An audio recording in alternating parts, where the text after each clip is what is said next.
అందరికీ నమస్తే. Digital stories కి స్వాగతం. ఈ రోజు మనం శ్రీపతి లలిత గారు రాసిన చిన్న మాట ఒక చిన్న మాట అనే కథని విందాం. ఇది మ్యాగజైన్ స్టోరీ. ఇంకా కథలోకి వెళ్ళిపోదామా? గుడ్ మార్నింగ్ అత్తయ్య.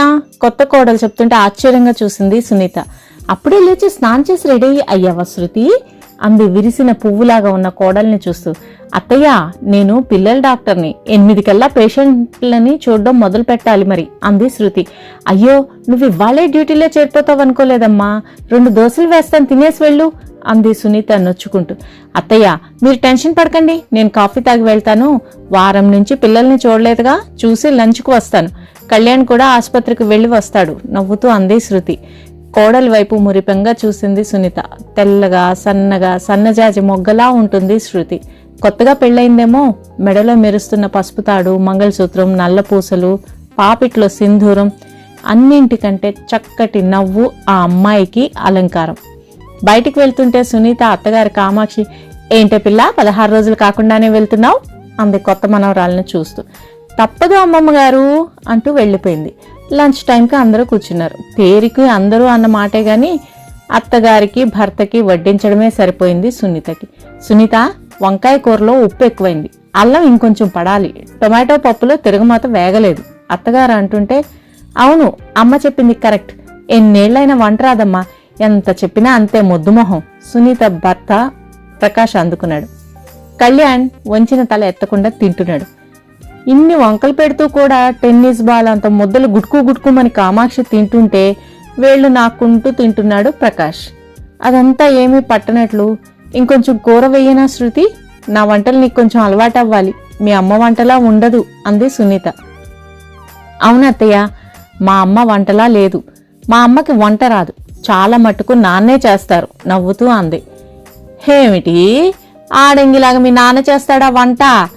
మీ అమ్మ ఏం చేస్తుంది అంది కామాక్షి అన్నంతో నిండిన బొగ్గలు నొక్కుంటూ. మా అమ్మ టీచర్ కదా అమ్మమ్మ గారు, స్కూల్ బస్ 7 గంటలకు వస్తుంది, తనకి భోజనం స్కూల్లోనే, అందుకని నాకు నాన్నకి నాన్నే వంట చేసేవారు, నాకు కొంచెం వంట వచ్చనుకోండి అంది. ఆ తర్వాత శృతి గమనిస్తే సునీత చేసిన ప్రతి వంటని కామాక్షి ప్రకాష్ విమర్శిస్తూనే ఉండేవారు. కాఫీలో పాలు తక్కువయ్యాయి, ఇడ్లీ గట్టిగా ఉంది, పచ్చడి మెదగలేదు, ఇలా అన్నింటికీ వంకలే. కళ్యాణ్ ఏ మాత్రం పట్టించుకోకుండా ఒక ఋషిలాగా ఉంటే మొహంలో విసుగు చిరాకు లేకుండా ఎప్పుడూ నవ్వుతూ ప్రశాంతంగా ఉండేది సునీత. అత్తగారిని అలా చూస్తే చిత్రంగా ఉండేది శృతికి. తట్టుకోలేక ఒకసారి సునీతని అడిగేసింది, మీరు చేసిన ప్రతి పనిని ఇద్దరు తెగ విమర్శిస్తారు, మళ్ళీ ఒక్క పని కూడా చెయ్యరు, వాళ్ళ మీద మీకు కోపం రాదా అత్తయ్య? మా అత్తగారు పాతకాలం మనిషి శృతి, కొడుకు ఎక్కడ తన చెయ్యి దాటిపోతాడోనని భయం. మా పెళ్ళైన కొత్తలో ఒకరోజు ఆవిడ, పెళ్ళాన్ని నెత్తికెక్కించుకుంటే దింపలేవురా, పొరపాటున ఏదైనా బాగుందని వంట బాగా చేశావని పొగిడితే మర్నాటి నుంచి నీకు గడ్డి పెడుతుంది, ఏవో వంకలు పెడుతూ ఉంటే ఇంకా బాగా చేస్తుందని చెప్తుంటే విన్నాను. తల్లి మాట జవదాటని కొడుకు మీ మామగారు. అప్పటికీ బాగుందంటే ఇంకా బాగా చేసి పెట్టాలనిపిస్తుంది, వంకలు పెడితే అది కూడా చెయ్యాలనిపించదు అని చెప్పాను. వాళ్ళ పద్ధతిలో మార్పు లేదు. మొదట్లో కోపం వచ్చి ఏమీ చెయ్యాలనిపించేది కాదు, తర్వాత అసలు వాళ్ళ మెప్పు కోసం ఎందుకు చెయ్యాలి, నేను నా కొడుకు రుచిగా తినాలి, అదే వాళ్ళకి పెడతాను, మెచ్చుకోకపోయినా లెక్క చెయ్యను అనుకున్నాను. మా అత్తగారు చెడ్డది కాదు, ఉన్న ఒక్క కొడుకు తన గుప్పెట్ నుంచి జారిపోతాడని భయం అంది సునీత నవ్వుతూ. శృతికి అది నచ్చలేదు. తమ ఇంట్లో ఎవరు ఏ చిన్న పని చేసినా మెచ్చుకోవడం ప్రోత్సహించడం అలవాటు. ఆఖరికి అది ఇంట్లో పనిచేసే అమ్మాయి అయినా సరే. తను ఒక్కతే కూతురు, తల్లి టీచర్, తండ్రి లెక్చరర్, ముగ్గురు సరదాగా ఉండేవారు. నానమ్మ కూడా అమ్మనే సపోర్ట్ చేసేది. పొద్దున్నే స్కూల్కి వెళ్లి ఆ పిల్లలతో వాగి వస్తుంది పాపం, వంటదేముంది ఎవరైనా చెయ్యొచ్చు అనేది. అవతల మనిషి ఎంత వయసు వాళ్ళైనా ఎలాంటి హోదాలో ఉన్నా నువ్వు చేసిన పని బాగుంది అని ఒక చిన్న మాట అంటే చాలు, అది ఎంతో ఉత్సాహాన్ని ఇస్తుంది అంటూ తల్లి చెప్పిన మాట పూర్తిగా పాటిస్తుంది శృతి. అందుకే ఆసుపత్రిలో కూడా ఆయాల దగ్గర నుంచి డాక్టర్ల దాకా శృతిని అందరూ గౌరవిస్తారు. కళ్యాణ్తో ఈ విషయం మాట్లాడితే, ఏమో శృతి, మా ఇంట్లో ఎప్పుడూ ఇంతే, మా నాన్న బామ్మ ఎవరిని మెచ్చుకోరు, నన్ను అంతే, మెరిట్లో మెడిసిన్ చదివి కార్డియాలజీలో ఎంఎస్ చేస్తే ఇంకా సరిగ్గా చదవలేదని, సంపాదన సరిపోదని నొక్కుతారు. పాపం అమ్మే నన్ను ముందు నుంచి ప్రోత్సహించింది, అన్నాడు కళ్యాణ్. అబ్బే, ఇలా ఊరుకుంటే కాదు, చిన్న క్లాస్ తీసుకోవాలి వీళ్ళకి అంది శృతి. వద్దులే శృతి, మా నాన్నమ్మ నోరు పెద్దది, మా నాన్న కూడా నిన్నేమన్నా అంటే బాగుండదు నసిగాడు కళ్యాణ్. అనుకోకుండా మర్నాడే దానికి నాంది పడింది. సునీత ఉదయమే లేచి తలుపు తీసి పాల ప్యాకెట్లు తీస్తుండగా కాలు జారి పడిపోయింది.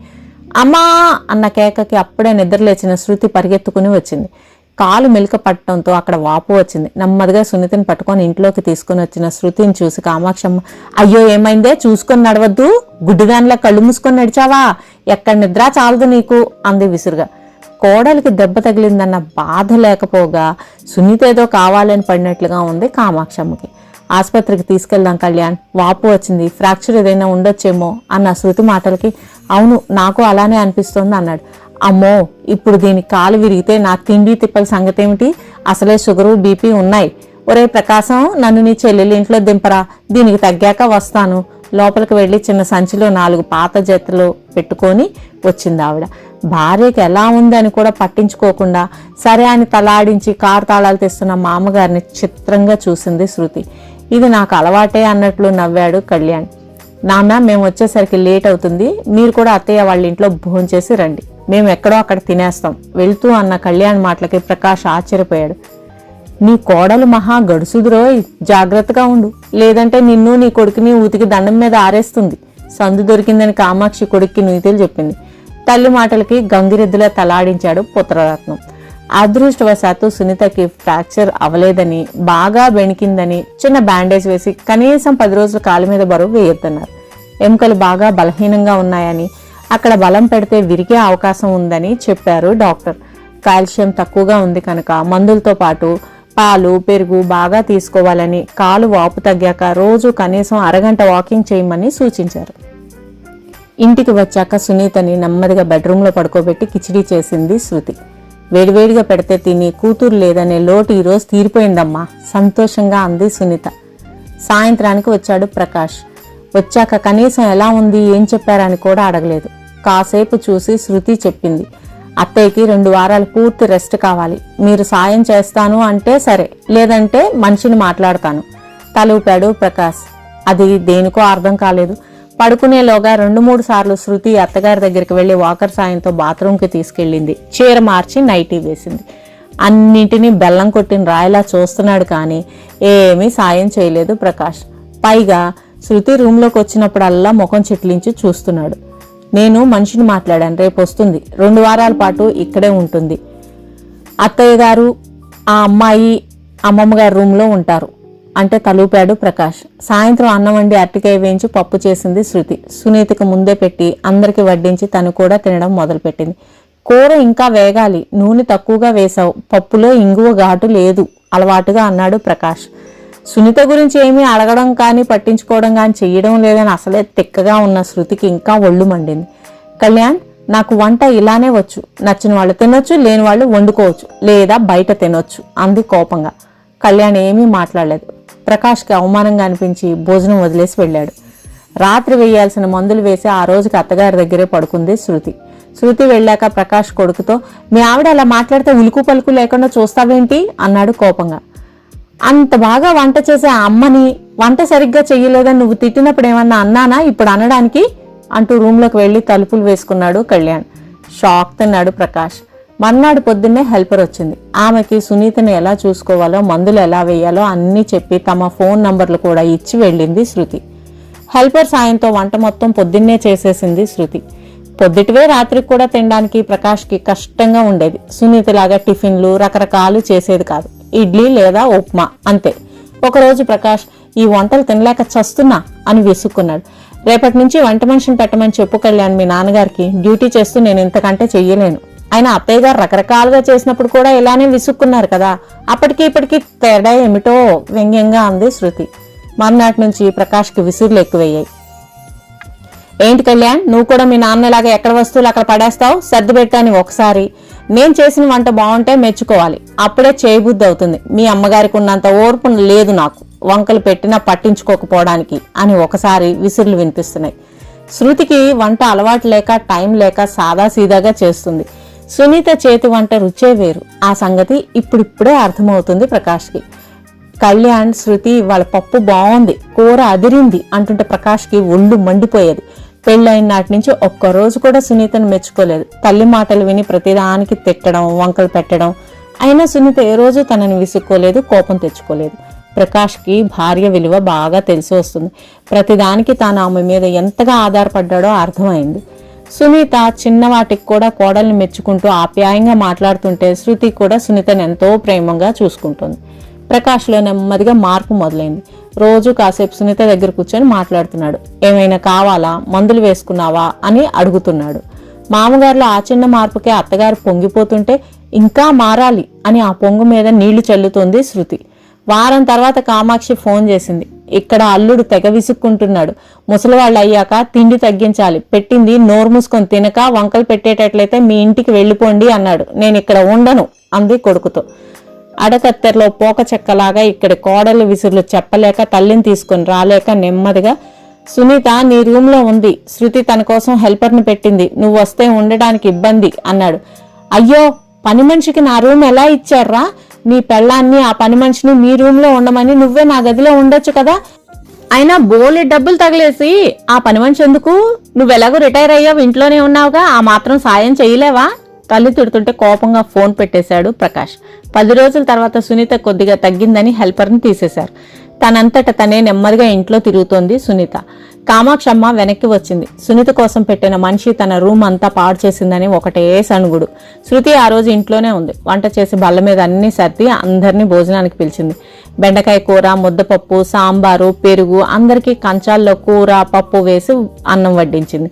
కామాక్షమ్మ కంచంలో పదార్థాలు చూస్తూనే, ఇదేం వంటే నా తల్లి, ఈ కూర ఏంటి, పప్పు ఏంటి, బెండకాయ కూరలో నూనె, ఉప్పు, కారం ఏమీ లేవు, ముద్ద కట్టుకొని సాగుతుంది, సాంబారు పల్చగా ఘాట్ లేకుండా ఉంది, నీకు వంట వచ్చని గొప్పలు చెప్పావు, ఇదేనా నీకు వంట రావడం? కనీసం 4 రోజులు మీ అత్తగారి దగ్గర నేర్చుకోవచ్చుగా అంది ఆవేశంగా. ఏమీ మాట్లాడకుండా ఉండిపోయాడు ప్రకాష్. అటు తల్లిని సమర్థించలేదు, కోడల్ని ఏమీ అనలేదు. మౌనంగా అన్నం కలిపి తింటోంది సునీత. అవును శృతి, ఏంటి ఈ వంట? మా అమ్మ అంత బాగా వంట చేస్తేనే మా నాన్నకి బామ్మకి నచ్చదు, ఇక నువ్వు చేసిన ఈ వంట ఎలా తింటారు? కొంచెం కోపం గొంతులోకి తెచ్చుకొని అన్నాడు కళ్యాణ్. ఎప్పుడూ మాట్లాడిన కళ్యాణ్ అలా అంటుంటే నోట్లో పెట్టుకోబోయిన ముద్ద కంచంలో పెట్టి ఆశ్చర్యంగా చూసింది సునీత. అలా అడగరా మనవడా, ఈ గడ్డి తినడం నా వల్ల కాదు అంటూ లేవబోయింది కామాక్షి. కూర్చోండి గట్టిగా గదిమింది శృతి. ఏంటి కళ్యాణ్, వంట బాగాలేదా? మీ బామ్మకి బీపీ ఎక్కువగా ఉంది, షుగర్ కంట్రోల్లో లేదు, ఆవిడ పాదాలు చూసావా, నీరు పట్టి వాచి ఉన్నాయి. 80 ఏళ్ల ఆవిడ ముప్పొద్దుల అన్ని పచ్చళ్ళు స్వీట్లతో ఆ తిండేంటి? మీ నాన్నగారికి షుగర్ పెరిగింది, మొన్ననే నేను చెక్ చేశాను. వాళ్ళిద్దరికీ పూర్తి పథ్యం భోజనం పెట్టాలి. నిన్నటి వరకు ఉప్పులు కారాలు నూనె వేసి వైనంగా మీ అమ్మగారు వంట చేస్తే తీరిగ్గా కూర్చొని అందరూ వంకలు పెట్టారు. ఇప్పుడు ఆవిడ కాలు నొప్పితో మంచం మీద ఉంది. ఇంట్లో పనంతా నేను ఒక్కదాన్ని ఎలా చేసుకుంటున్నానో ఏమన్నా ఆలోచించారా? నా వంట ఎవరికి నచ్చకపోతే వాళ్ళు 2 రోజులు చెయ్యండి, నేను కూర్చొని తింటాను. పని చెయ్యకుండా ఇలా వంకలు పెట్టడం నాకు నచ్చదు గయ్యమంది శృతి. ఏంటి అమ్మమ్మ గారు, నేను అత్తయ్య గారి దగ్గర వంట నేర్చుకోవాలా? ఆవిడ వంటకి రోజు వంకలు పెడతారుగా, మరి ఆవిడ దగ్గర ఎందుకు నేర్చుకోవాలి? 4 రోజులు మీరు చెయ్యండి, చూసి నేర్చుకుంటాను నేను ఆవేశంగా అని ఊపిరి పీల్చుకుంది. ఎర్రబడ్డ శృతి మొహం చూసి ఆమె చూడకుండా ముసిముసిగా నవ్వాడు కళ్యాణ్. ప్రకాష్ బిత్తరపోయి చూస్తున్నాడు. కొంచెం ముందుగా తేరుకున్న సునీత, ఊరుకోమ్మా శృతి, పెద్దావిడ అమ్మమ్మ గారితో నువ్వు అలా మాట్లాడకూడదు, రేపటి నుంచి వంట నేను చేస్తానుగా, నీకెందుకు ఈ గోల అంది. ఎన్ని రోజులు అత్తయ్య మీకు ఈ చాకిరి? ఒక మెప్పు లేదు, మెహర్బానీ లేదు, కనీసం ఇవాళ వంట బాగుందని కానీ, మా కోడలు మంచిది, నన్ను బాగా చూసుకుంటుందని కానీ ఒక చిన్న మాట లేదు. మీకు కోపం ఎందుకు రాదు అసలు? ఉక్రోషంగా అంది శృతి. పక్కు నవ్వింది సునీత. నేను నిజంగా కోపం తెచ్చుకుంటే ఈ ఇంట్లో ఉండలేను శృతి, వీళ్ళకి ఒకరిని విమర్శించడం తప్ప మెచ్చుకోవడం రాదు, అందుకే నేను ఈ ఇంట్లో చేసే పని ఒక బాధ్యతగా చేస్తాను, ప్రేమగా చెయ్యలేను. ఇంకా ఏదో అనబోతుంటే కామాక్షి, అంటే మేము నిన్నేదో రాచి రంపాన్ని పెడుతున్నామా? గట్టిగా పెద్ద గొంతు పెట్టి అంది. అది మీకే తెలియాలి, మీరు అన్నిటికీ వంకలు పెట్టడం, అది పట్టుకొని ఆయన నన్ను తిట్టడం. కొన్ని రోజులు ఏడ్చాను, కొంతకాలం బాధపడ్డాను, తర్వాత అలవాటు పడిపోయాను, ఆ తర్వాత పట్టించుకోవడం మానేశాను. ఏదో కోడల్ని కంట్రోల్లో పెట్టానని సంతోషపడుతున్నారు, కానీ మీరు ఏం పోగొట్టుకున్నారో మీకు తెలియదు అత్తయ్య. నా కొడుకు కోడలు నన్నెంత ప్రేమగా చూస్తుంటే నాకు ఇప్పుడు అర్థమైంది మీరేం కోల్పోయారు. అందుకే మీరంటే జాలి తప్ప మరేమీ లేదు అంది సునీత. సునీత ఇలా మాట్లాడుతుందని ఏ మాత్రం ఊహించని కామాక్షమ్మ కోపంతో ఊగిపోయింది. ఒరే ప్రకాశం, నీ పెళ్ళాన్ని చూడరా, నన్ను అంత లేసి మాటలు అంటుంటే దాన్ని 4 వాయించకుండా చూస్తూ నిల్చున్నావు అన్న తల్లితో, నా పెళ్ళామేనా అమ్మా, నీకేమీ కాదా? అలా అయితే నా పెళ్ళాం, నా కొడుకు, నా కోడలు ఎలా చెప్తే అలా వింటాను నేను. ఇక్కడ ఉండాలంటే నువ్వు వాళ్ళు చెప్పినట్లు విను, లేదంటావా నీ ఇష్టం. ఏనాడు నీ మాట కాదనలేదు నేను. ఇప్పుడైనా అంతే. కొడుకు మాటలకి నిశ్చేష్టురాలైంది కామాక్షి.